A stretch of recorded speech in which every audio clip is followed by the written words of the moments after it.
Une vie, une œuvre. Edgar Allan Poe, par Arnaud Laporte et Daniel Fontana-Rosa.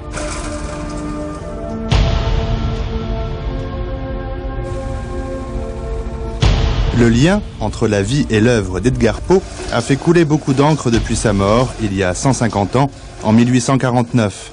Traîné dans la boue, présenté comme un alcoolique, voire un opiomane, au goût morbide, la réputation de l'écrivain américain est toujours entachée par de nombreuses légendes.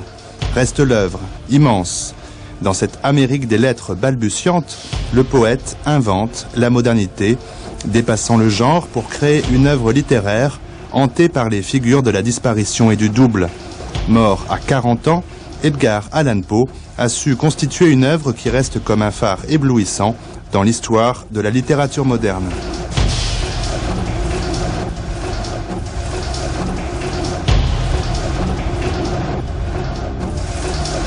Georges Walter, Edgar Poe a suscité un très grand nombre de biographies, peut-être une place au livre des records, je ne le sais.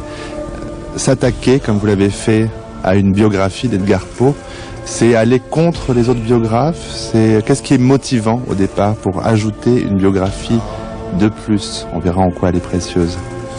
Oui, votre émission s'appelle, je crois, une vie, une œuvre. On peut dire en ce sens que il n'y avait pas lieu de faire une biographie. En un sens, Edgar Poe n'a pas eu de vie. Bien sûr qu'il a vécu cette vie épouvantable, mais c'est surtout une œuvre qui a vécu, c'est surtout l'aventure d'une œuvre. Mais je crois que l'intérêt d'une biographie d'Edgar Poe, c'était, en un sens, comme vous dites, de faire un peu table rase de clichés épouvantables, de calomnies, de choses assez horribles. Vous savez, quand je suis allé sur la tombe d'Edgar Poe à Baltimore, j'avais un chauffeur de taxi répugnant d'ailleurs, qui sentait mauvais, qui était sale, qui m'a demandé, mais monsieur, quel intérêt vous trouvez à cet Edgar Poe? Mais c'était un abominable ivrogne qui dépensait tout son argent à boire, mais puisqu'il a écrit, c'est absolument nul, c'est du trash, il a dit, n'est-ce pas? Et bon, on avait envie de l'étrangler, ce type, mais 120 ans ou 130 ans après la mort d'Edgar Poe, voilà un chauffeur de taxi qui insulte la mémoire d'Edgar Poe. Bah, c'est quand même extravagant. Claude Michel Cluny, vous avez publié un texte qui s'intitule « Le livre des 4 corbeaux » aux éditions de La Différence. Nous allons y revenir très longuement, mais pour décrire dans un premier temps Edgar Poe, vous le qualifiez de bohème, raté, artiste maudit. Est-ce que ces qualificatifs rendent compte de la complexité de ce personnage? Nous pouvons en ajouter d'autres. Bien d'autres. C'est un personnage que je considère comme un romantique froid. C'est un exalté cérébral. Ce n'est pas du tout Lamartine, ni Musset. C'est un calculateur. Tout à fait désordonné, mais très calculateur.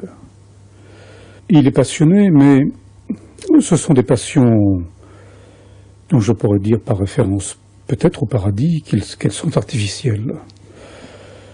Les femmes sont plus imaginées que partagées.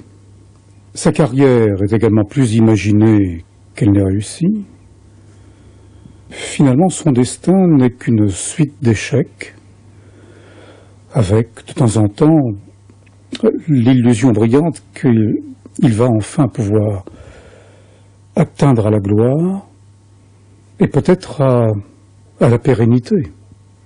C'est un étrange bonhomme, n'est-ce pas? Il est assez unique d'ailleurs dans la littérature américaine, parce qu'il ne ressemble à personne de son temps. Il est à la fois en avance sur les conceptions poétiques de l'époque, il rompt complètement avec la tradition par exemple, de Longfellow, mais il n'est plus du tout dans la note si l'on pense à ce qui va arriver, n'est-ce pas? C'est-à-dire à un renversement complet du lyrisme américain. Et je pense à quelqu'un comme Whitman. Il a séduit les Français et n'est pas aimé par les Anglo-Saxons, qui considèrent qu'il est un mauvais poète. Et avec le recul du temps, nous ne serions pas loin, je crois, de pouvoir partager ce sentiment. Il est au fond un merveilleux prosateur, un imaginatif, un homme à concept. Tout ça ne va pas très bien avec le lyrisme poétique. C'est peut-être aussi ce qui explique qu'il a été si bien traduit. Quand je dis si bien traduit, je vais corriger tout de suite, je vais dire qu'il a donné si bien prise à la captation par de grands poètes. Le corbeau.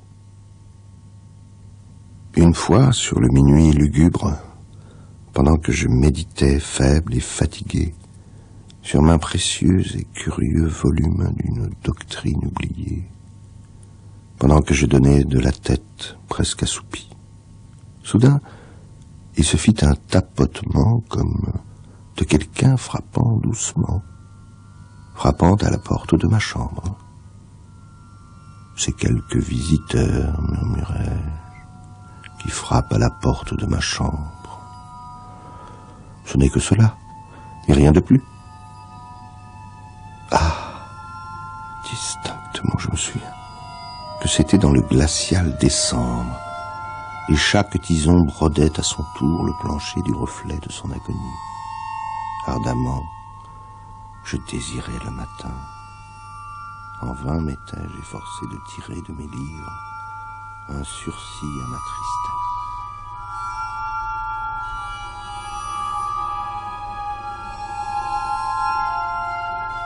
Georges Walter, il faut commencer par le commencement, pour parler d'Edgar Poe, sa vie, son œuvre. Edgar Poe est l'enfant d'une drôle de branche d'une grande famille, enfant de comédiens et comédiennes. Famélique. Oui.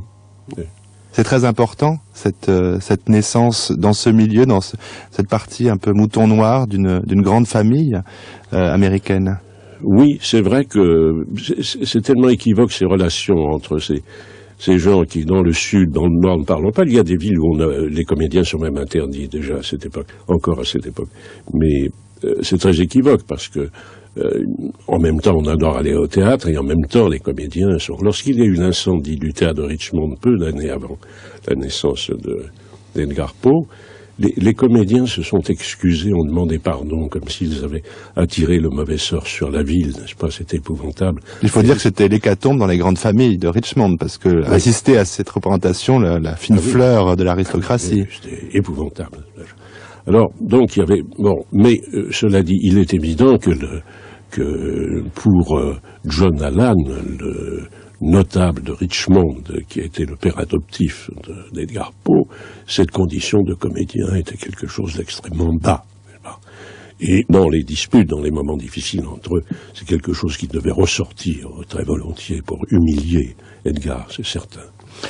Alors, cette naissance obscure de comédien famélique, qui fera que d'ailleurs lui, qui ne connaîtra pas ce milieu du théâtre, aura une espèce d'adoration romantique et lointaine, bien entendu, pour sa mère, cette jolie petite femme morte à 24 ans, qui ressemble tellement d'ailleurs à sa future épouse, à sa cousine. Et il sera toujours très très intéressé par ses origines, par tout ce qui est sa famille, etc., alors que sa famille le laissera le plus souvent tomber. Cette éducation qu'on va lui donner, de raffiné, de petit garçon gâté avec de beaux costumes en Virginie, c'est le commencement du malheur d'Edgar, parce que tout ce qu'il y a de délicieux sur Terre va lui passer devant, n'est-ce pas? Il en humera l'odeur, comme il a espéré par exemple avoir un héritage, etc. Ce genre de choses, tout ça est passé à côté de lui. Le temps heureux de l'enfance ne va pas durer. Il y a visiblement l'apparition de la boisson, la contraction de dettes de jeu, ça c'est l'époque de l'université, la rupture avec le père adoptif John Allan, le départ mélodramatique d'Edgar Poe. Vous écrivez qu'il envisage à ce moment d'être poète, de vivre de ses écrits par défaut, puisqu'il ne peut plus prétendre on peut imaginer qu'il aurait voulu être homme politique, en tout cas notable, avoir une vie bourgeoise. L'écriture par défaut, est-ce qu'on peut vraiment l'entendre comme cela? Oui, je crois que c'est un peu une comédie qu'il a jouée. je pense que c'est celle qu'il a jouée devant son père adoptif. Il était important qu'il lui dise, par exemple, à un moment donné, dans une lettre, il lui dit, vous pouvez m'envoyer maintenant $50, maintenant que je me suis détaché de Byron, n'est-ce pas? Alors, comme si c'était un argument, vous voyez, parce que Byron, c'était pas bien. Il est parti au risque d'être sur le pavé, n'est-ce pas? Il a pris ce risque, et c'était la mort, il n'y avait plus d'issue pour lui. Il avait que 17 ans. Oui, 18, enfin, 18. Presque, oui, enfin, bon, peu importe.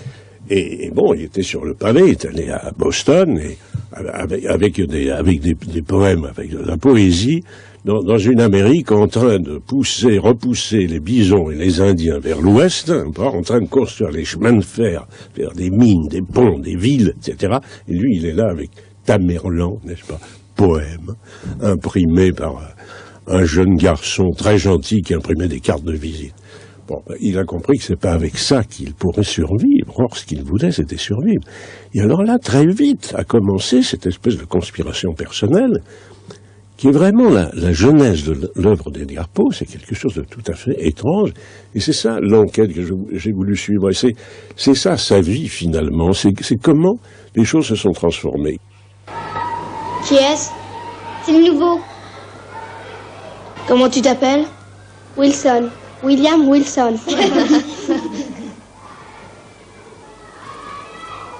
Alors, ton nom c'est comment? William Wilson. Il s'appelait Wilson? Comme vous? Même nom, même prénom. Il y a des coïncidences inadmissibles. Le pouvoir ne se partage pas. J'avais tout à coup un rival.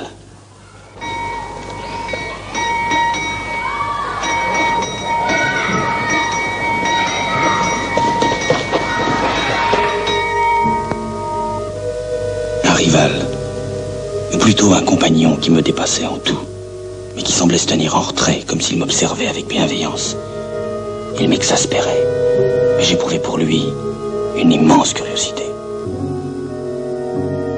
Marius Ducrepetit, vous êtes maître de conférence à l'Université de Lille. Votre thèse a été publiée, je crois, en 1995 aux presses universitaires de Lille. Elle s'intitule Edgar Allan Poe, le livre des bords en 2 mots.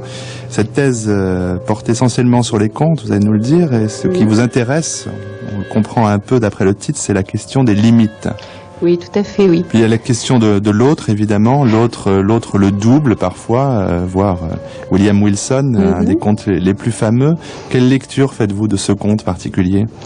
Mais je dirais qu'en fait, ma lecture globale, principale, c'est l'interrogation, cette question du franchissement des limites, en fait, c'est l'interrogation de l'identité. Est-ce qu'il y a une identité? Est-ce que moi, Edgar Allan Poe, j'ai une identité? La réponse est non. La réponse est non. La réponse est je suis toujours un peu l'autre. La réponse est je suis perméable en permanence à l'autre. Et un conte comme William Wilson, en fait, sous ses allures de lecture de la gémellité, est celui qui pose le plus cette question de l'identité, puisque, de fait, là, il y a une autre identité semblable à moi. Et donc, je suis obligée, de facto, de constater que je n'ai pas d'identité. Et c'est un conte très troublant, hein. C'est un conte qui amène véritablement dans ce que Henri Justin appelle le champ du vertige, le vertige de la raison, en ce sens que, effectivement, je tue l'autre et je me tue, mais je suis encore vivant pour le dire. Où suis-je? Qui suis-je? Wilson!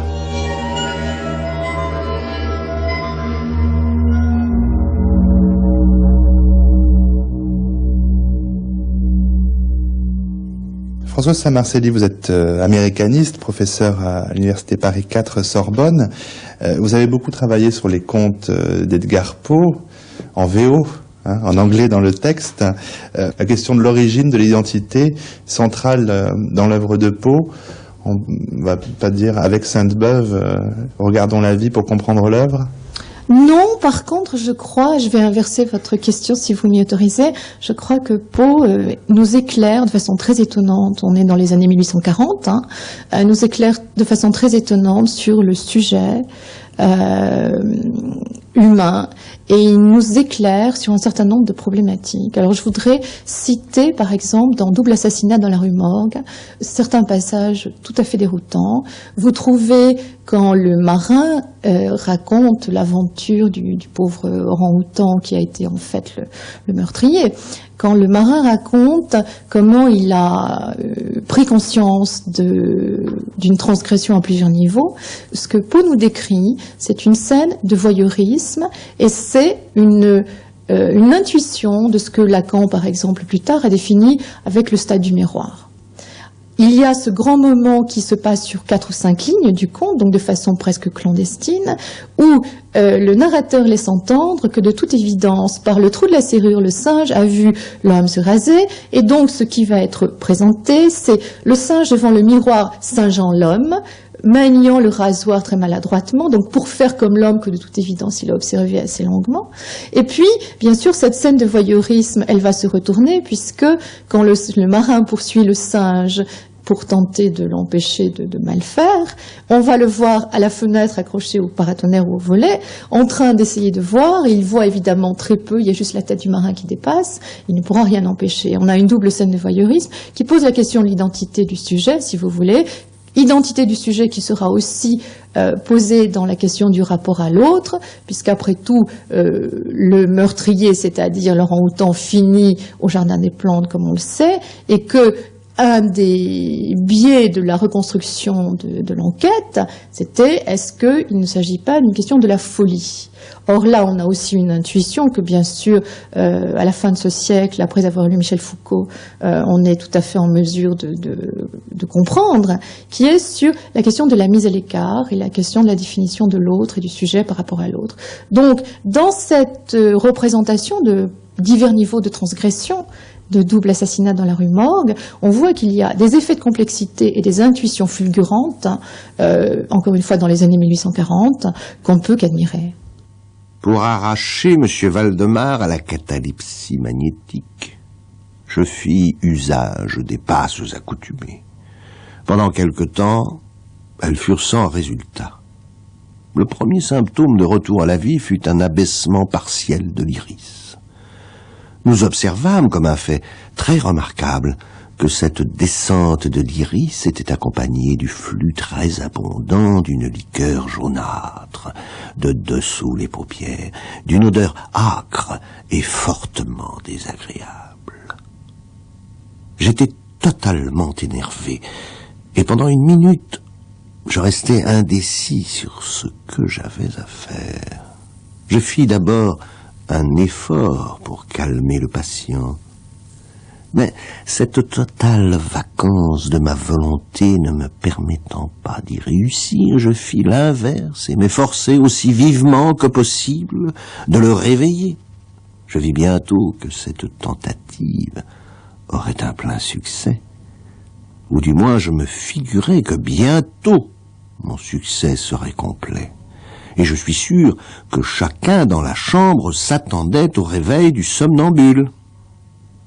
Quant à ce qui arriva en réalité, aucun être humain n'aurait jamais pu s'y attendre. C'est au-delà de toute possibilité. Comme je faisais rapidement les passes magnétiques à travers les cris de « Mort, mort !»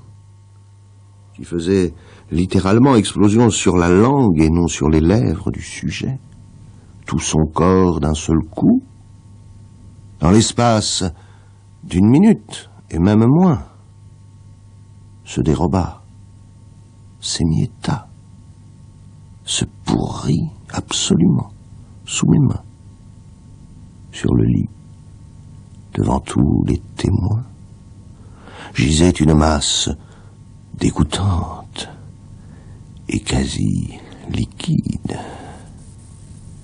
Une abominable putréfaction. Il a beaucoup lu chez son père adoptif. Il a beaucoup lu parce qu'on recevait là-bas tous les magazines importants. Et notamment le Blackwood Magazine, mais ceux de Londres, etc. Il a tout de suite compris ce que les gens lisaient, ce que c'était que la littérature là-bas en Europe. Bon, tous ces contes, toutes ces histoires, on a remarqué, n'est-ce pas, qu'il y a très peu, s'il y en a qui se déroulent en Amérique, dans le cadre, mais c'est très souvent l'Europe, c'est ce parfum de la vieille Europe. Avec Julien Gracq, qui est un grand amateur d'Edgar Poe, je me rappelle une conversation que nous avons eue où il disait, lui, il l'appelait l'oncle d'Amérique. Les symbolistes, c'était déjà des fleurs fanées. Et pourquoi ils ont été émerveillés comme ça par cet Américain? Parce que lui, il avait eu tous les dons. Mais alors, qu'est-ce qui s'est passé? Edgar Poe regarde. La presse, il est là au moment de la naissance de la presse en Amérique. La naissance de la grande presse dans les années 1830. Il a tout de suite compris la puissance de cette chose qui est la presse. Et c'est un peu à cause de ça, on peut dire qu'il est devenu journaliste à partir du moment où il a publié un texte à l'issue d'un concours, il avait 24 ou 25 ans, et il est devenu journaliste. Et il a écrit dans des magazines, il a écrit dans des journaux. C'était le seul moyen, on ne voulait pas publier de volume de ses contes, il a eu beaucoup de mal, il a fait des années.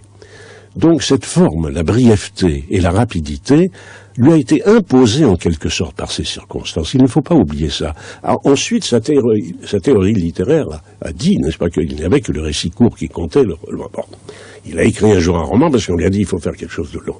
Il a écrit Gordon Pym. Mais si vous voulez, on peut prendre l'exemple d'un conte comme Bérénice.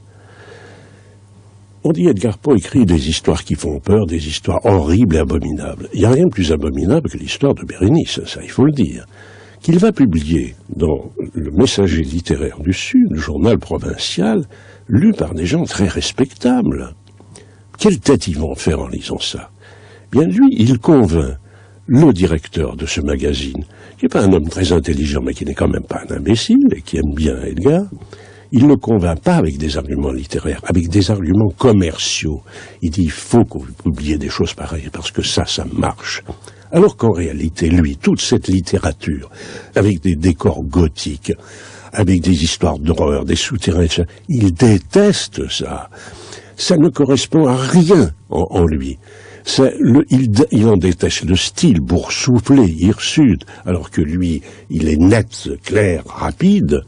Et pourtant, c'est là-dedans qu'il va se glisser, parce que ça marche, et c'est là-dedans qu'il va faire une extraordinaire transformation. Alors, quand on prend une histoire comme Bérénice, qui, pour la résumer d'une façon stupide, est l'histoire d'un garçon Égéus, qui arrache les dents de sa cousine, n'est-ce pas, qu'on croit morte et enterrée, enfin, dans un cercueil, et à la fin, il y a les dents qui tombent. Bon, c'est stupide de raconter ça comme ça, mais c'est ce qui se passe. Bon. Eh bien, cette histoire-là, elle est passée dans ce magazine, elle est à la fois une parodie, bien entendu, et en même temps, elle est parfaite dans son style, dans sa progression, et elle est parfaite aussi parce qu'elle représente ce que va être une grande partie de l'œuvre d'Edgar Poe, c'est-à-dire une description de ces cas cliniques où il y a les extrêmes du fonctionnement de l'intelligence et de la sensation, où il y a ces mégalomanes comme le Usher, comme le narrateur du Chat Noir, etc., qui sont une partie de l'œuvre d'Edgar Poe. À un moment donné, c'était de la parodie, c'était du pastiche au début, et puis ça va devenir sérieux, ça va devenir le système d'Edgar Poe, qui va passer par la presse, pour commencer. Dans l'œuvre d'Edgar Poe? Alors c'est une question qui a été beaucoup discutée. Malheureusement, je ne sais pas si je suis très compétente pour en parler. La place de la femme a été discutée un peu comme la place d'une espèce de structure, vous savez, plus ou moins médusante. D'autres, comme Henri Justin, ont bien discuté cela et certainement mieux que je ne pourrais le faire. Je crois que cette place de la femme, vous savez, vivante et morte à la fois dans un certain nombre des contes fantastiques, est une place que l'on pourrait recadrer dans une idée que l'écriture de Poe est travaillée à la fois par l'excès et l'absence.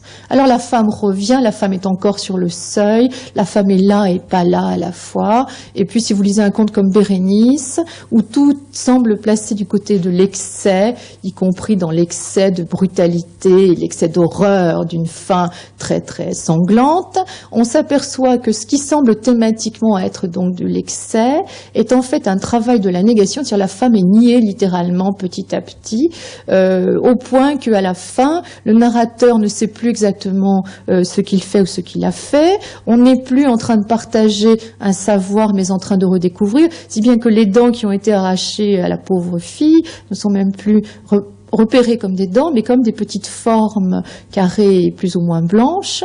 On a donc joué une distance petit à petit en soustrayant de l'information.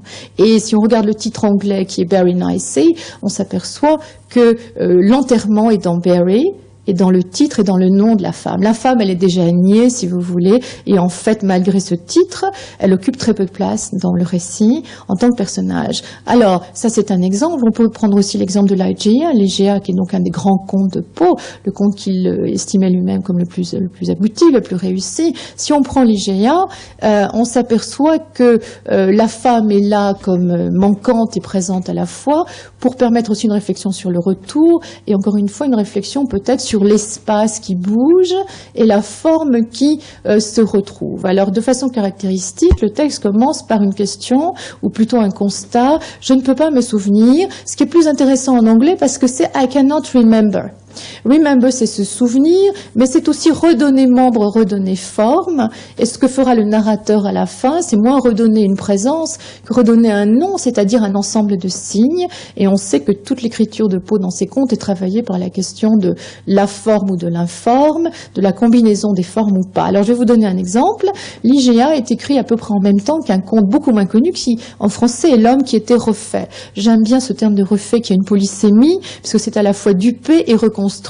The man that was used up en anglais, c'est un homme que le narrateur rencontre, et le conte est construit exactement comme Ligeia dans ses grandes lignes, avec je ne peux me souvenir quand j'ai fait la connaissance de, et puis ça continue, et puis il y a une révélation retardée avec diverses étapes, puisque celui qui est censé donner une information est toujours interrompu, et on s'aperçoit finalement que la créature qui était l'objet de la curiosité du narrateur est en fait une espèce de créature de synthèse. Il a été refait, c'est-à-dire que tout est faux là-dedans, c'est des bras artificiels, c'est... Bon, alors il me semble que le souci de mettre les deux contes qui sont quasiment contemporains en regard, c'est aussi une façon pour Poe de replacer les enjeux. C'est plus seulement la femme, c'est un travail sur une structure.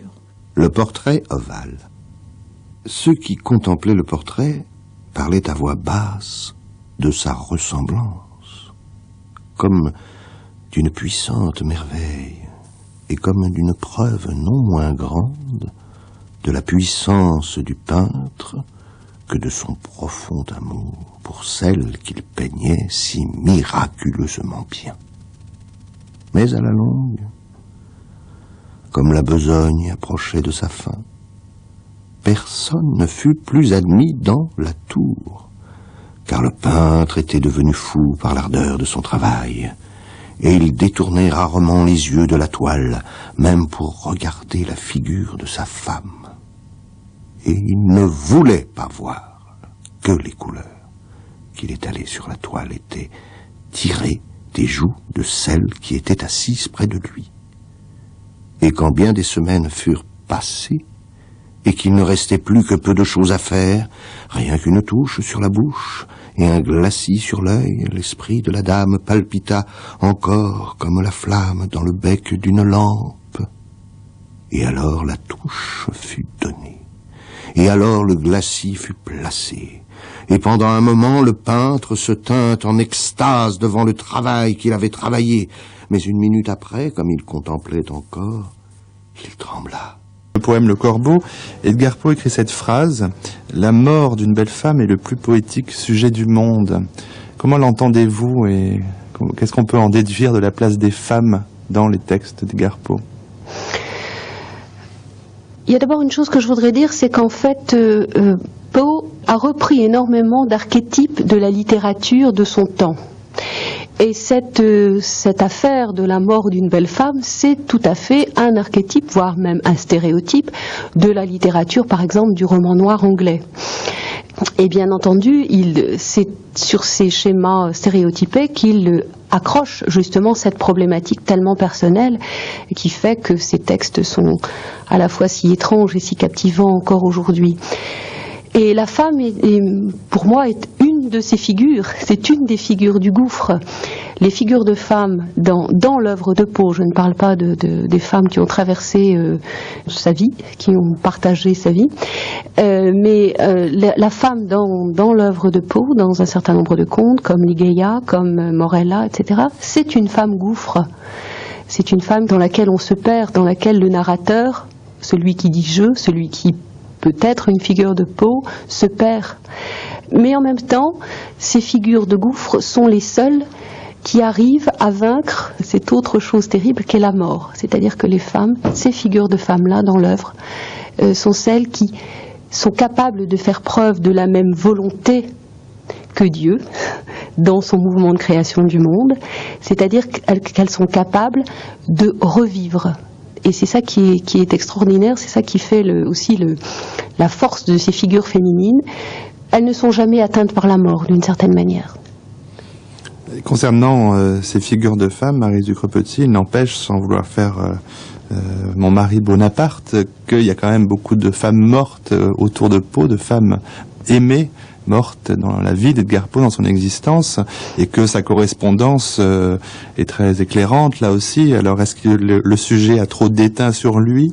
Est-ce que son inspiration gothique des romans à la mode a fait qu'il a vécu à l'image de ce qu'il écrivait? Vous situez comment son rapport aux femmes? Non, je pense que effectivement, quand même, il faut bien quand même rendre à Marie Bonaparte ce qui lui revient, c'est-à-dire l'importance fondamentale et fondatrice de cette mort de sa mère près de lui enfant à l'âge de 3 ans. Effectivement, c'est à l'évidence un traumatisme qui est inoubliable et qui encore une fois est fondateur.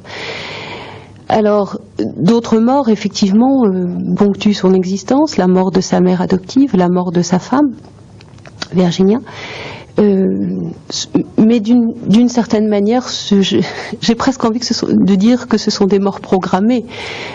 Cette créature éthérée qu'est Virginia est bien loin des figures qu'il utilise dans ses contes. C'est une jeune, très jeune femme, maladive, qui résiste mal aux conditions d'existence très difficiles que peut seul lui offrir Poe.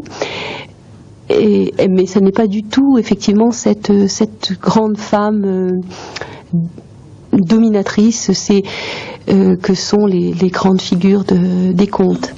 On dit, messieurs, que le cœur est le siège des sentiments, des passions, certes. Mais l'expérience nous révèle qu'il est surtout le siège de nos soucis, de nos peines.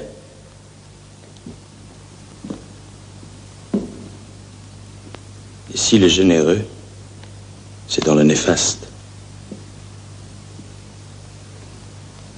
Aussi, quand nous aurons coupé ses côtes, libéré le diaphragme et rabattu ce qu'on appelle couramment le gril costal, nous pourrons libérer notre patiente de la source de tous ces maux.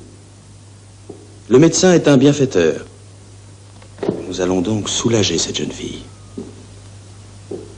Je lui ôte avec le cœur le désespoir et le mal d'amour.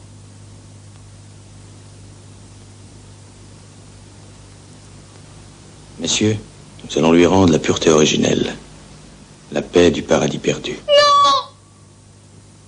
Ah, même s'il s'agit d'un vivant, soyez assurés de la parfaite propreté de vos instruments. Georges Walter, il y a évidemment un élément très important dans la vie de Poe, c'est les problèmes de ce qu'on appelait la tempérance à l'époque, c'est-à-dire des problèmes d'alcool, pour parler en langage d'aujourd'hui. Oui. Là, c'est quand même très compliqué d'établir une vérité. C'est très compliqué. Bon, écoutez, premièrement, on n'a pas le droit de dire comme Baudelaire, je suis désolé de dire du mal de Baudelaire, on n'a pas le droit de dire que l'alcool était pour lui un moyen de travail, une technique pour travailler. Ce n'est pas vrai, parce que quand il buvait un verre, il était malade, il restait à moitié idiot pendant plusieurs jours. C'est vrai qu'il y avait quelque chose dans son sang, probablement, et dans ses ancêtres. C'est certain qu'il y avait quelque chose entre l'alcool et lui qui était très dangereux, mais il le savait.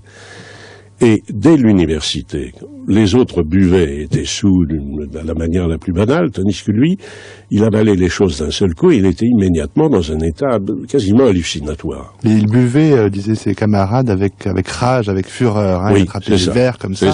Bon. Il savait ce qu'il s'infligeait d'une certaine façon. C'est ça. Oui, c'est ça. Et aussi, il faut dire qu'il était encore en situation d'infériorité. Toujours. Parce que lui, il n'avait pas d'argent. Alors ça, c'est une espèce de torture que Alan lui a infligée, en plus, n'est-ce pas? C'est-à-dire de lui donner juste ce qu'il faut, mais pas tout à fait assez, n'est-ce pas? De façon à ce qu'il soit... Lui rappeler sa naissance. Oui, voilà. Toujours. Il ne fallait pas qu'il ait tout ce qu'il faut. Bon. Alors ça, c'était assez abominable. Bon, peut-être que ça a poussé à moi. Mais, vous savez, je crois que la grande explication... Alors, il y a eu des moments. Bon, il y a eu des moments. Mais ce qui est vrai, il y a une lettre très belle, que je crois que j'ai publiée dans ma biographie, qu'il envoie à quelqu'un... qui lui demande de lui raconter des choses sur sa vie et notamment sur ce qu'il appelle pudiquement ses irrégularités. Bon, c'est-à-dire ses beuveries. Et alors il lui répond, il dit au sujet de ce que vous me demandez sur mes irrégularités, je vais vous dire la vérité. Eh bien, imaginez que vous aimez une femme qui est plus chère que la prunelle de vos yeux, qui est plus chère que votre vie, qu'elle tombe malade, qu'un jour elle saigne, n'est-ce pas? Elle va mourir. On est à son chevet, on lui fait ses adieux. Eh bien, elle ne meurt pas. Elle vit. Et puis l'année suivante, ça va recommencer. Elle va encore mourir. Et puis elle ne meurt pas. Et cela dure pendant 5 ans. Alors, oui, je me suis laissé aller pour oublier, pour ne pas mourir tout de suite, parce que c'était trop difficile. Là, oui, j'ai fait... C'est la seule chose qu'il avoue et qu'il le justifie. Bon, il y a eu d'autres irrégularités, mais beaucoup moins qu'on imagine, et en tout cas, c'était toujours désastreux pour lui. Donc il s'en méfiait beaucoup, en un sens, il a passé de longues années sans boire autre chose que de l'eau. Le puits et le pendule. J'étais brisé jusqu'à la mort par cette longue agonie. Et quand enfin ils me délièrent, et qu'il me fut permis de m'asseoir, je sentis que mes sens m'abandonnaient.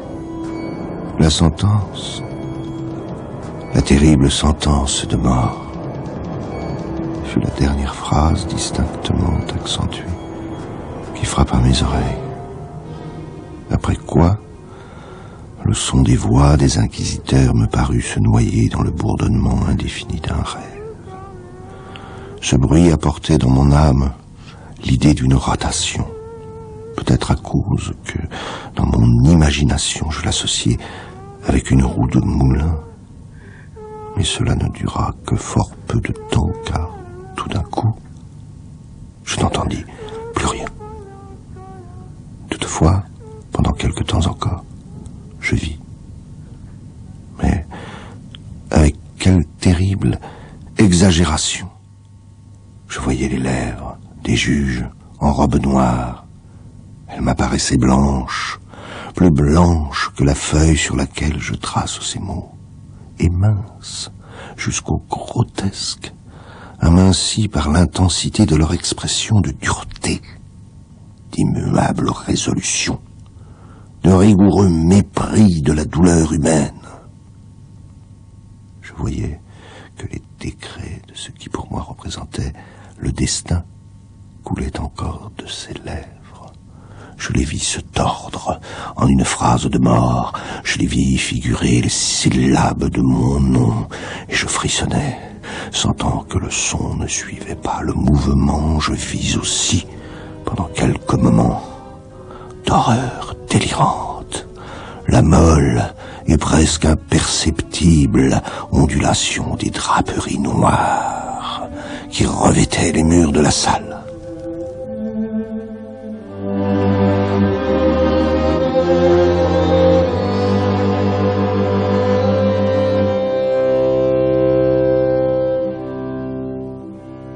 Françoise Saint-Marcelli, on sait qu'Edgar Poe s'est beaucoup inspiré des romans gothiques anglais, qu'il a beaucoup lu, toutes les revues qui venaient d'Europe, que son père adoptif, John Allan, recevait.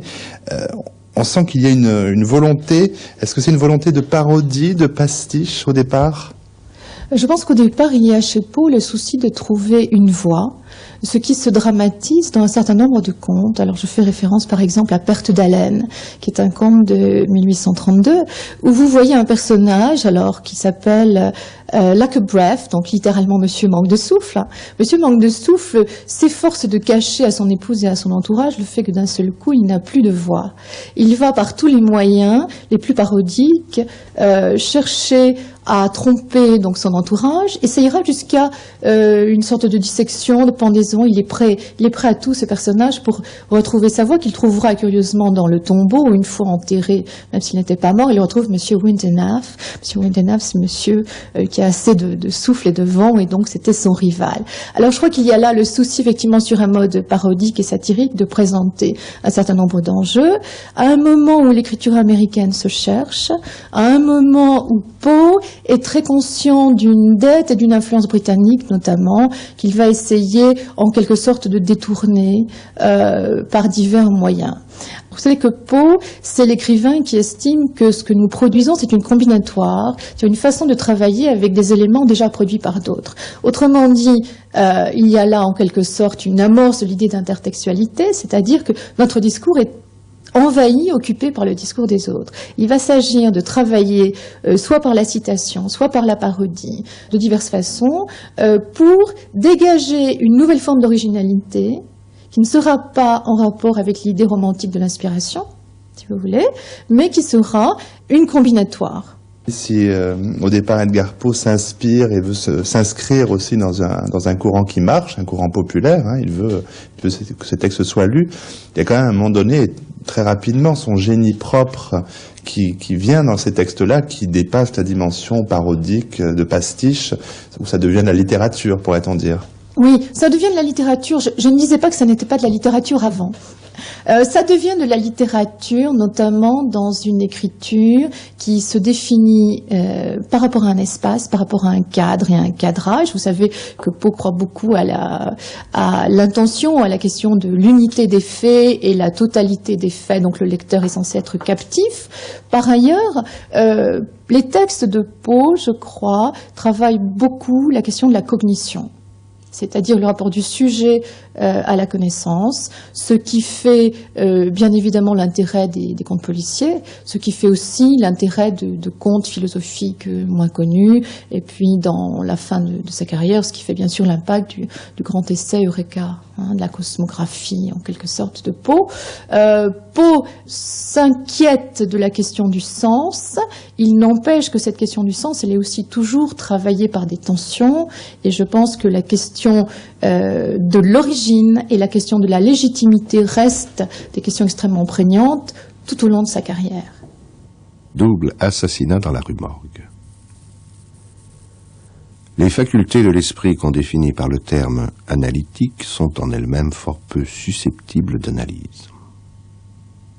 Nous ne les apprécions que par leurs résultats.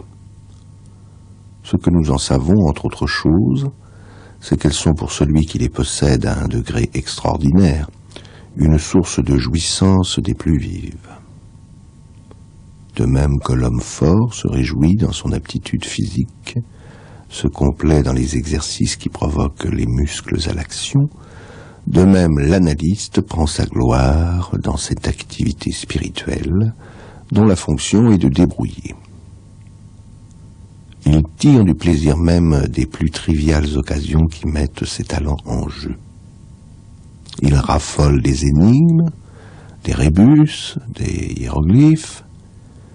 Il déploie dans chacune des solutions une puissance de perspicacité qui, dans l'opinion vulgaire, prend un caractère surnaturel. Les résultats, habilement déduits par l'âme même et l'essence de sa méthode, ont réellement tout l'air d'une intuition. Maryse Ducrepetier, il est un personnage de Poe qui vous intéresse particulièrement, c'est Dupin qui apparaît pour la première fois dans le double assassinat dans la rue Morgue. Oui. Là, c'est quelqu'un qui, pourrait-on dire, essaye de mettre de la raison dans l'inexpliqué, dans l'inexplicable. Oui, tout à fait. Bon, on sait que cette figure de Dupin, c'est celle qui va engendrer tous les grands détectives raisonnables, entre guillemets, de la littérature policière, son descendant le plus célèbre étant évidemment Sherlock Holmes. Mais le personnage de Dupin est effectivement un personnage qui à la fois rencontre encore cette dualité, cette perte d'identité, puisqu'une petite chose qui est souvent passée sous silence, c'est qu'en fait, ce ministre D auquel s'affronte Dupin dans la lettre volée semble bien quelque part être comme un frère pour le chevalier Dupin. C'est donc bien un autre semblable à moi. Mais en même temps, par cette possibilité de passer la limite, de se rendre perméable et de rendre perméable l'esprit de l'autre, justement, Dupin va être une tentative réussie dans la lettre volée pour se réapproprier le monde, se réapproprier cet autre, se réapproprier le fonctionnement des choses. En fait, reprendre la main d'une certaine manière sur ce monde toujours fluctuant, toujours fuyant, puisqu'on ne sait jamais très très bien où on est en fin de compte. Mais reprendre la main, c'est ce que fait le Chevalier Dupin, c'est aussi ce que fait Edgar Poe dans ses textes théoriques. Il y a le fameux Genèse d'un poème qui est censé démonter la construction du corbeau. Tout à fait. C'est ce qu'il... C'est très troublant aussi de constater cela, c'est que à la fois il y a ces contes qui disent en permanence sous la forme du grotesque ou sous la forme du dramatique ou sous la forme du tragique, qui disent cette transgression quasiment inévitable, se laisser aller, cette tentation, ce glissement inévitable vers la frontière, vers la limite, ce glissement dans le gouffre.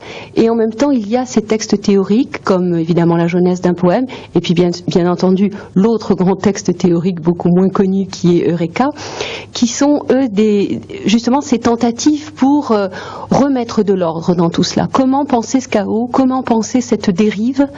La Genèse d'un poème, c'est une espèce de défi de la construction totalement raisonnée du texte. Eureka, donc ce grand texte métaphysique, théologique, on ne sait trop comment, ce grand poème, comme il l'appelle lui-même. Eureka est une grande tentative, la dernière bien sûr, puisque Eureka est achevé en 1848 et que Poe meurt en 49. Cette grande tentative pour remettre de l'ordre dans cela et pour justifier aussi ces chaos, ces transformations, ces glissements permanents, ce monde qui s'échappe et cette réalité qui s'échappe sans cesse. Françoise Saint-Marcelli. Alors, dans, par exemple, La lettre volée et Double assassinat dans la rue Morgue, ce qui est extraordinaire, c'est le rapport entre le discours sur les mathématiques et l'enquête policière. Par exemple, dans Double assassinat, le narrateur commence par une réflexion longue sur la faculté d'analyse.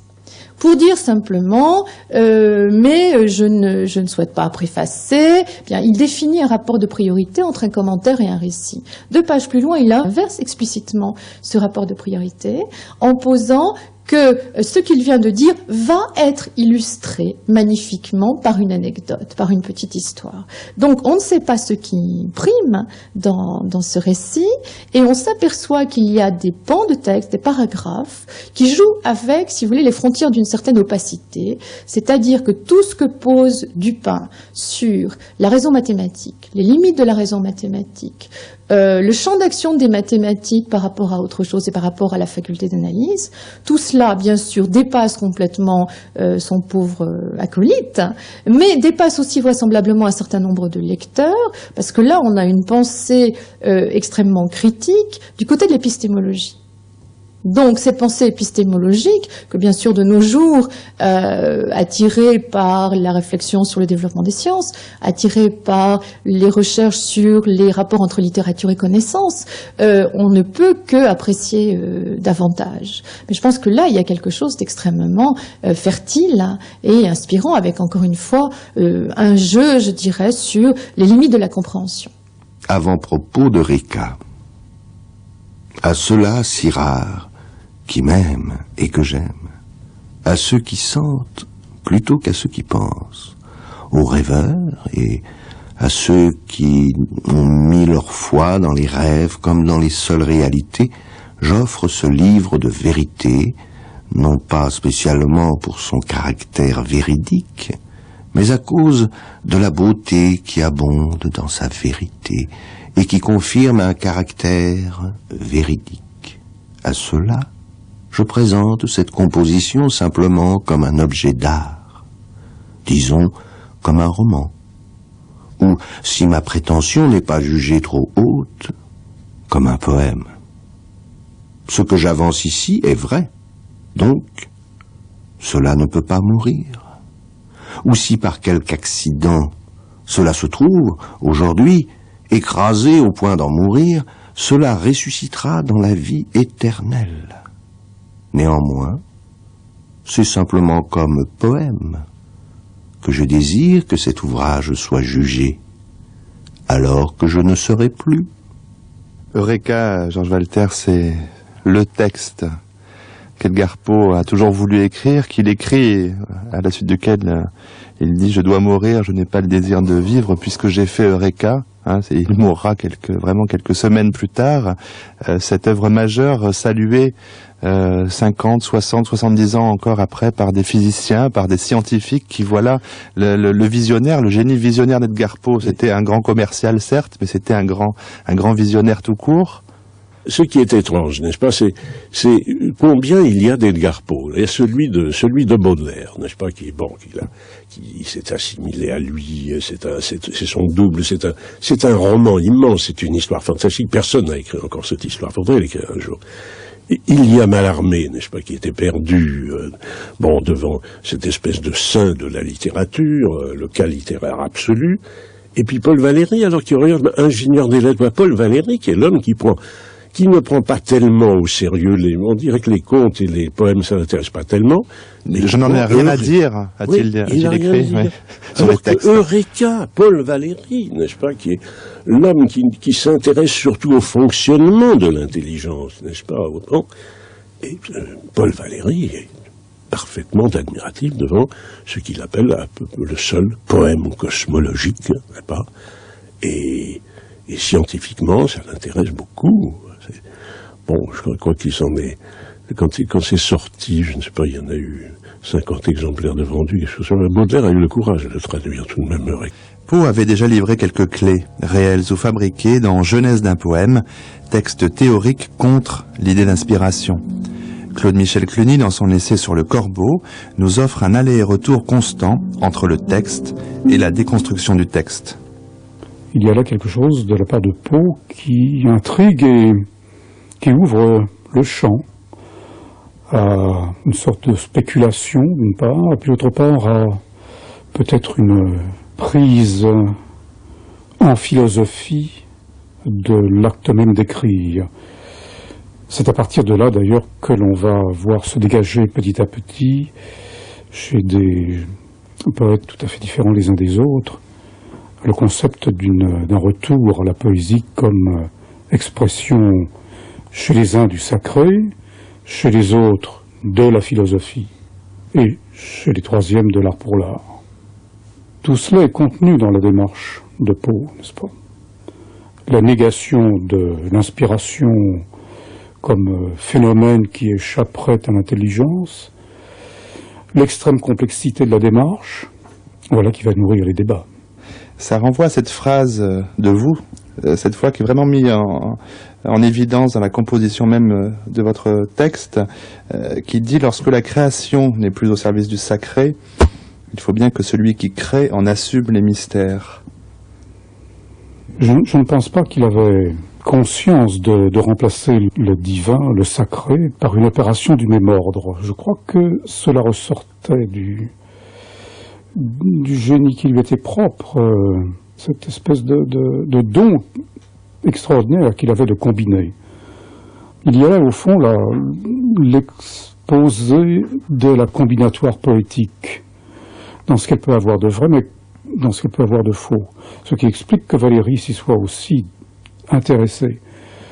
Cette dialectique qu'installe Poe sur la construction du poème ne pouvait qu'intéresser Valéry, dans la mesure où lui-même était capable de construire avec beaucoup de soin ces poèmes les plus complexes comme le Jeune Parc. On a écrit deux volumes extrêmement pertinents pour nous démontrer comment Valéry avait établi l'architecture de la Jeune Parc. Alors, il reste à savoir maintenant où est passée l'étincelle dans tout cela. Qu'est-ce que la poésie, qu'est-ce que l'art en général, et quelle est la part de l'auteur dans la création. Ça, c'est au fond la problématique que le XXe siècle n'a pas encore tranchée aujourd'hui, sauf quand on est poète en écrivant tout sauf de la poésie, quand on est peintre en faisant tout sauf de la peinture, et quand on est musicien en tuant la musique.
Françoise Saint-Marcilly, pour comprendre aussi cette vie d'Edgar Poe, on a besoin de comprendre un peu qu'est-ce que c'est que le milieu littéraire dans l'Amérique des années 1830-1840, qu'est-ce que c'est que ce rapport avec la littérature du vieux continent.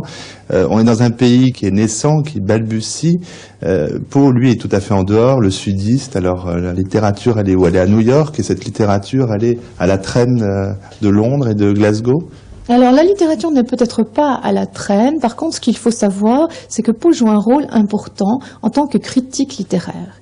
Poe commente, Poe rend des avis parfois très cruels sur la production des autres, et Poe, d'une certaine façon, va agir, va avoir une influence sur la carrière de divers écrivains américains importants. On pense à Hawthorne, dont Poe a vanté les mérites, précisément peut-être à partir d'une petite méprise, enfin d'un malentendu sur la définition des contes de Hawthorne. En tout cas, Poe se sert de Hawthorne pour définir sa propre théorie du conte, et il va aider effectivement la diffusion de Hawthorne à un moment, de même qu'il va aider divers écrivains ou inversement s'aborder la carrière d'autres écrivains. Donc il ne faut pas non plus voir Poe en marge d'un monde littéraire dans cette époque-là, puisque Poe, en tant que critique, a véritablement joué un rôle actif. Et il était très attaché à son influence, si vous voulez, éditoriale. Il a la prétention, tout à fait justifiée d'ailleurs, d'être l'arbitre des lettres. Il ne s'est jamais trompé. Ce qui est vraiment pathétique, c'est de penser que sur ce millier d'articles qu'il a écrits, il a consacré du temps. Et ces articles étaient très longs, vous savez, ça fait à peu près, j'ai fait le calcul, j'ai regardé ça de près, ça représente l'équivalent d'une quinzaine ou d'une vingtaine de feuillets, des feuillets machines, les nôtres, des articles très longs. Et quand on pense qu'il en a consacré des douzaines et des douzaines à des livres sans aucun intérêt, et bon, et qu'il n'a pas toujours démoli, d'ailleurs s'il en a démoli méchamment, parce que c'est cela qu'on retient, évidemment. Oui, il ne pouvait pas souffrir l'amateurisme, il ne pouvait pas souffrir ce qui existait déjà immédiatement, ce que Julien Gracq a appelé la littérature à l'estomac. Ça marchait comme ça, et lui, ça le rendait fou. Et il ne pouvait pas supporter non plus ce qu'on appelait les gens qui écrivaient, qui se considéraient comme des gentlemen of leisure, n'est-ce pas, des gens qui avaient le temps d'écrire, n'est-ce pas, et qui ne se seraient pas... on ne s'abaisse pas, n'est-ce pas, dans cette Amérique, surtout au sud des États-Unis, on ne s'abaisse pas à gagner sa vie avec sa plume. Alors lui, ça le rend fou, n'est-ce pas, parce que lui voudrait gagner sa vie avec sa plume.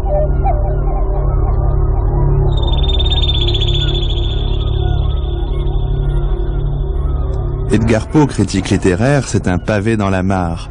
Pour se faire remarquer, mais aussi parce qu'il croit sincèrement en ce qu'il écrit, Poe s'en prend au rédacteur en chef du New York Mirror quand celui-ci publie un roman, Norman Leslie, que toute la critique encense. Poe fulmine. Au nom de toutes les baudruches, gonflées, gonflantes et gonflables, jetons un œil sur le contenu. La suite n'est pas tendre, et le critique voit dans ce roman la plus inestimable baliverne qui ait jamais si odieusement et si ouvertement insulté le sens commun du bon peuple américain. L'effet est réussi, Poe se fait connaître dans toute l'Amérique. Le critique gardera toujours la dent dure et s'en prendra quelques années plus tard au romancier américain le plus respecté de son temps, Longfellow. On peut pas dire que qu'on se tire les côtes, n'est-ce pas, en étudiant la vie d'Edgar Poe. Mais enfin, il y a eu des moments drôles. Et c'était un grand farceur, quand même. Il était très grand dans la farce, dit Baudelaire qui a vu ça très bien. La mystification à la Orson Welles, j'allais dire, mais Orson Welles c'est venu après lui, l'histoire de la traversée de l'Atlantique en ballon, ça a été imprimé dans un journal, mais c'est quelque chose qu'on ne peut faire qu'une fois, on ne peut pas faire ça deux fois. Ça a été imprimé au milieu des colonnes du New York Sun comme une information. Et ben, l'Atlantique traversée, sensationnelle traversée de l'Atlantique en je sais pas combien d'heures. 3 jours. Oui, c'est ça. Et le public était là pour attendre la suite. Bon, il s'est bien amusé. Il s'est amusé à des choses plus compliquées que ça. Par exemple, quand il écrit l'étrange cas de M. Valdemar, n'est-ce pas, ce bonhomme mesmérisé, parce que ça aussi, c'est la grande mode. Il s'insinue dans toutes les choses qui passionnent les gens à ce moment-là, les enterrements prématurés, tout ça, ça marche très fort. Le paranormal. Voilà, lui, tout de suite, il écrit une histoire. Vous comprenez, l'actualité et tout ça, ça lui a beaucoup servi. Double assassinat dans la rue Morgue, il y a un singe. Mais c'est le singe qui fait tout le charme de l'histoire, bien entendu. Un assassin qui est un singe, vous comprenez? Eh ben, un singe, il y avait un orang-outan qui a été emmené de bateau un jour qui est débarqué. Bérénice. Eh bien, Bérénice, d'abord, c'était un pari avec un copain. Je vais raconter une histoire tellement horrible, tu vas voir que ça va passer. Et deuxièmement, probablement, il y a eu un fait divers, il y avait un type qui volait les dents des cadavres à Baltimore, n'est-ce pas? Puis il s'est inspiré de ça. Mais tu n'as toujours pas compris, Alan. Nous l'avons mise vivante dans sa tombe.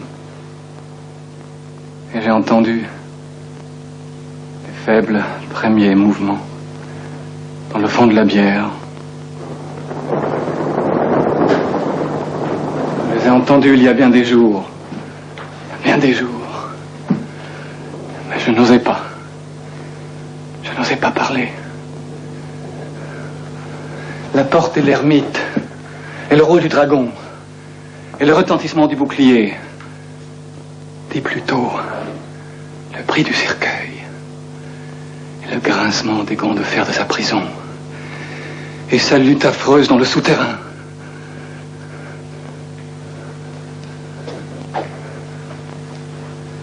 J'entends le bruit de ses pas dans l'escalier. Je distingue l'horrible et lourd battement de son cœur. Insensé. Je te dis qu'elle est là, maintenant derrière cette porte.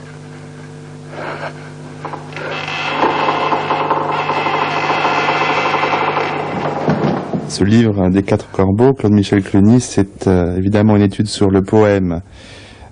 Seul succès du vivant d'Edgar Poe, et quel succès phénoménal, un poème publié le 29 janvier 1845 dans le New York Mirror, et qui va être un véritable phénomène. Cette célébrité qu'a entraîné le corbeau, Poe l'a vécu d'une manière étrange. Oui, vous disiez que c'était au fond l'inespéré qui survenait, je crois que c'est vrai pour lui. Ce qui explique peut-être aussi le désir qu'il a eu de bâtir après coup, une sorte de mythe du corbeau, de mythe intellectuel, une sorte de récupération par l'intelligence, par la construction de l'esprit, d'un poème qui n'a pas un grand intérêt en lui-même, et qui se prête bien à ce type de démonstration. Je résume, n'est-ce pas, Poe a prétendu après coup qu'il avait écrit son poème en commençant par la fin, et qu'il avait tout prévu, que c'était une architecture avec des effets voulus, des effets calculés, et qu'il n'y a là aucune part à ce que l'on pourrait appeler l'inspiration pure, n'est-ce pas?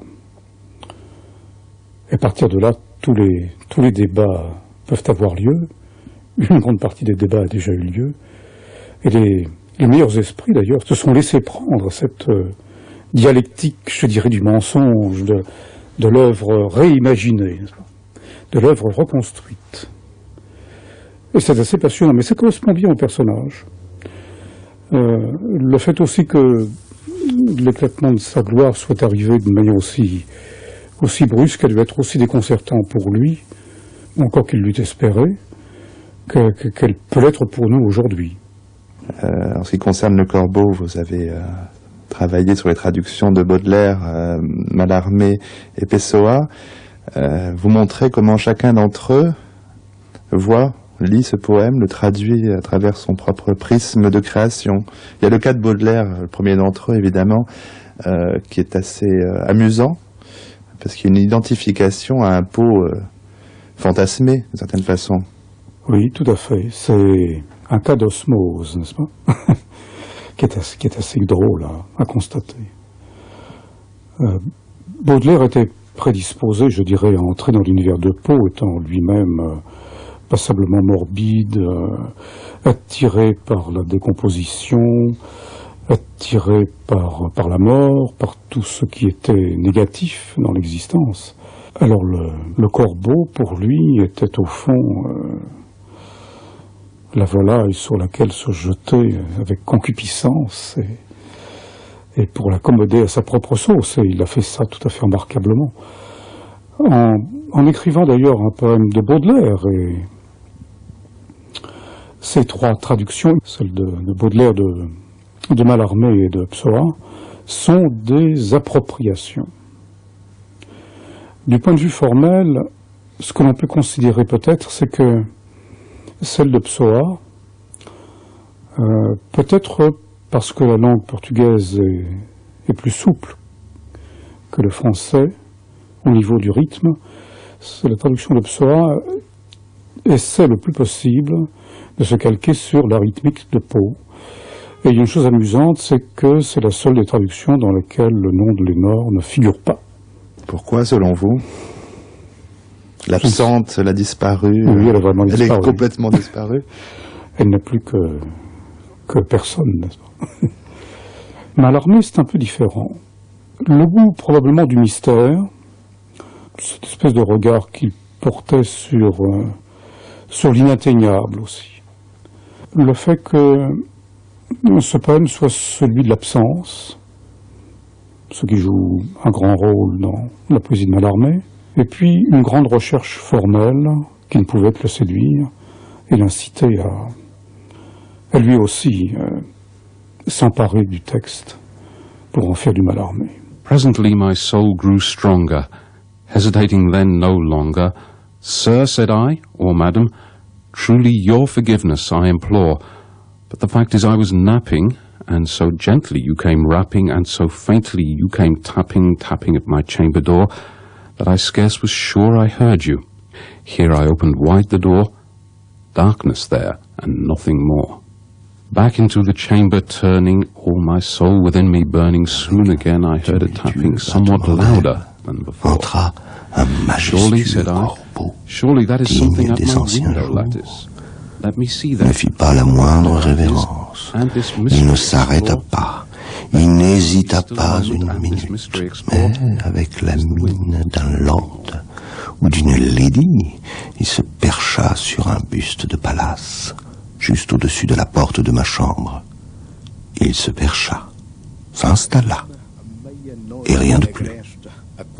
Alors, cet oiseau d'ébène, par la gravité de son maintien et la sévérité de sa physionomie, induisant ma triste imagination à sourire. Bien que ta tête, lui dis-je, soit sans huppe et sans cimier, tu n'es certes pas un poltron lugubre et ancien corbeau, voyageur parti des rivages de la nuit. Dis-moi quel est ton nom seigneurial aux rivages de la nuit plutonienne. Le corbeau dit « Jamais plus ».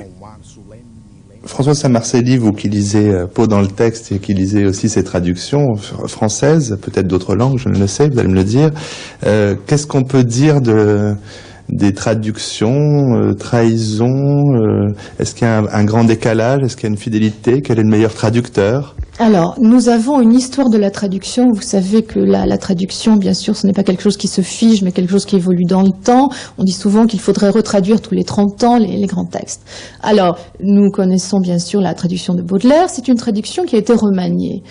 Donc, d'autres ont marché sur les traces de Baudelaire, en quelque sorte. De nos jours, je crois qu'il faut vraiment mentionner la traduction de Claude Richard. Vous savez que Claude Richard a été responsable de l'édition de l'œuvre complète de Poe dans la collection bouquins. Et c'est une traduction qui donc propose des remaniements. C'est aussi une traduction qui propose des notes et un accompagnement critique permettant de nuancer ou de réorienter. Le fameux débat sur fancy et imagination, par exemple, les formes de l'imaginaire ou de la fantaisie que Baudelaire avait plus ou moins interprétées de façon baudelairienne. Nous voyons qu'on peut les comprendre un peu plus finement en utilisant des traductions contemporaines ou en prenant connaissance d'un appareil critique contemporain. Bien. Alors, il apparaît effectivement que la langue de Poe en anglais est une langue travaillée par des tensions. C'est une langue qui n'hésite pas à montrer ses artifices. C'est une langue parfois lourde.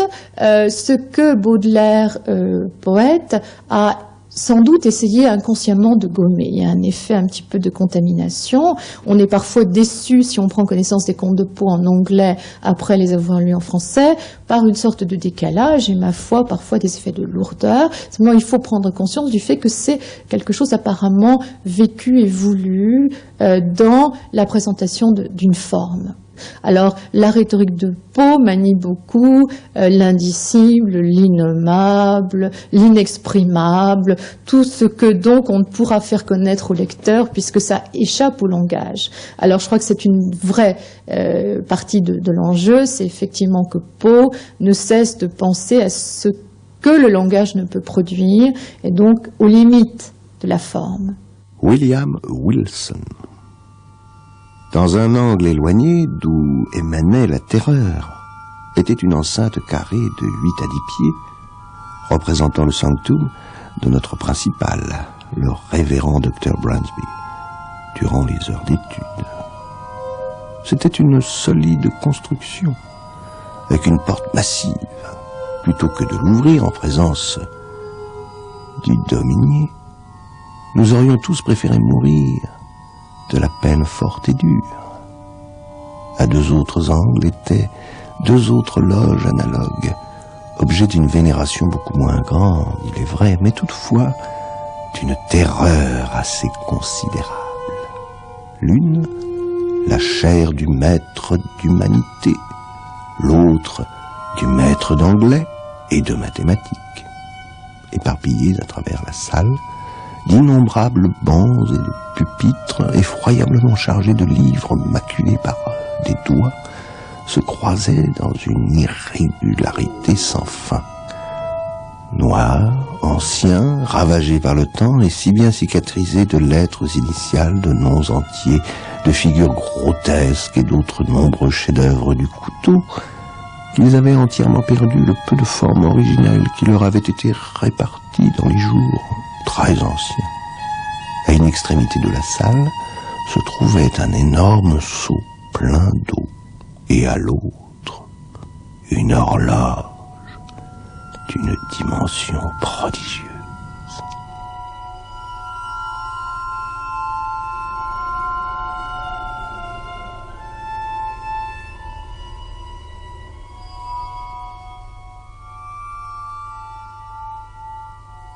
Et le Poe descriptif, par exemple celui qui décrit l'école de William Wilson qu'on peut imaginer inspiré de l'université de Virginie qu'il avait fréquentée.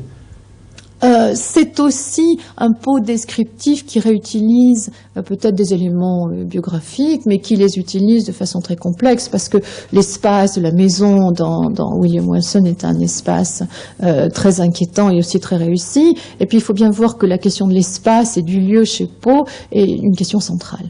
Donc il s'agit de produire un espace qui est aussi l'espace d'un effet.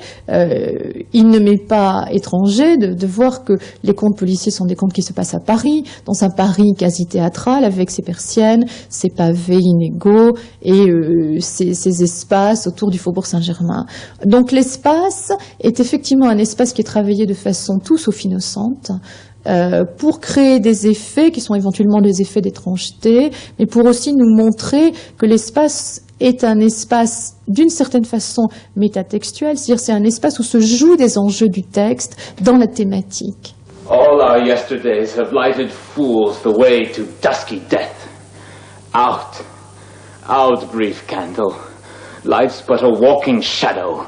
A poor player that struts and frets his hour upon the stage and then is heard no more. It is a tale told by an idiot, full of sound and fury.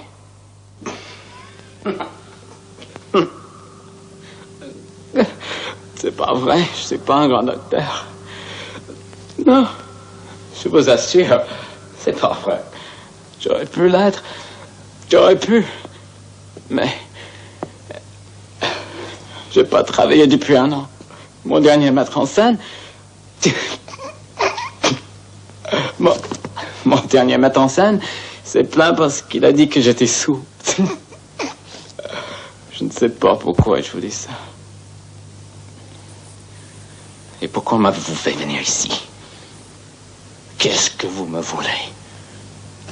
Qu'est-ce que vous me voulez?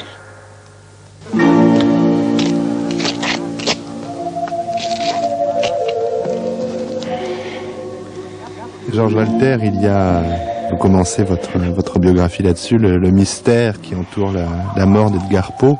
Nous sommes en 1949, la date, j'imagine que vous la connaissez, le 7 novembre. Le 7 octobre, pardon, 1849.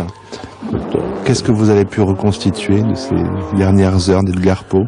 Oui, vous savez, je suis prudent, c'est pas. Depuis ma biographie, il y a eu de nouvelles hypothèses pour dire qu'il est mort enragé.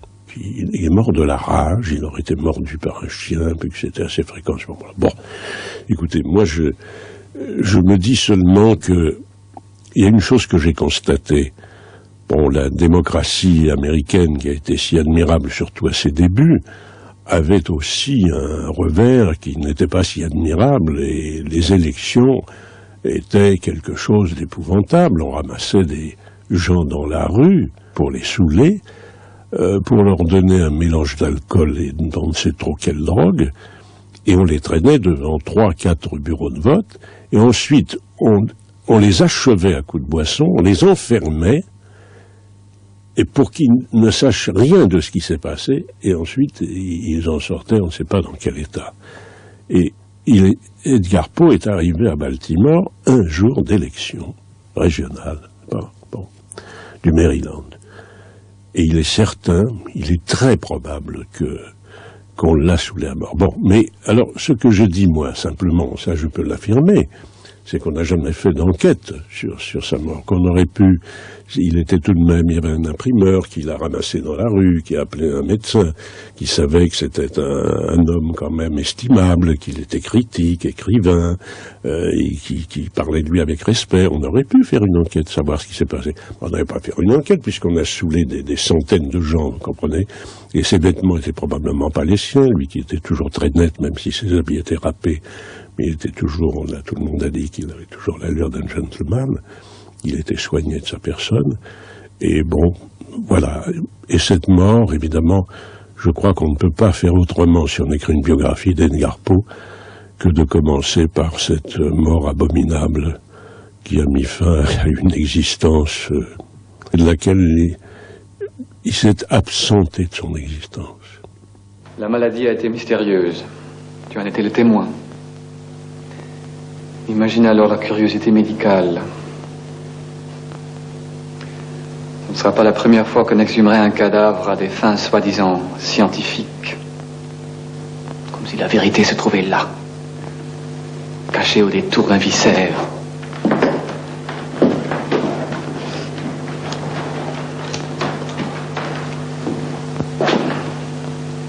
En entendant les obsèques, nous la conserverons là, dans le caveau. quinzaine de jours, Alan. Pas plus. Pense à elle. Il faut lui donner sa chance.